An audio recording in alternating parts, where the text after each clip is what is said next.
দেরি করে ইফতার করা নিষিদ্ধ। আজানের জন্য বসে থাকবেন না, সময় দেখবেন। স্থানীয় সময় যখন সূর্যাস্ত হওয়া মাত্রই বিসমিল্লাহ, খেজুর খেয়ে ফেলবো, পারবেন তো? নাকি দেরি করবেন? ইহুদিরা দেরি করে ইফতার করে।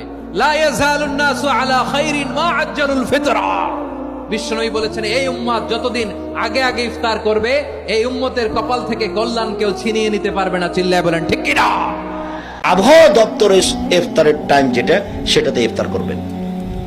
3 মিনিট দেরি করে ইফতার করে যারা, তাদের নীতি হচ্ছে ইহুদি খ্রিস্টানদের নীতি। আপনার জ্বলে গেলেও আসে যায় না, খারাপ লাগলেও আসে যায় না। রাসূল সাল্লাল্লাহু আলাইহি ওয়াসাল্লাম বলেছেন, আমার উম্মত ততদিন পর্যন্ত কল্যাণে থাকবে যতদিন পর্যন্ত তাড়াতাড়ি ইফতার করবে। সেখানে তাড়াতাড়ি না করে আপনি দেরি করলেন কেন?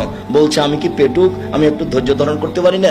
নিশ্চিতের জন্য 3 মিনিট দেরি করে ইফতার করছি, নিশ্চিতের জন্য 3 মিনিট আগিয়ে দাও, তাহলে তো সুন্নাত পালন হবে।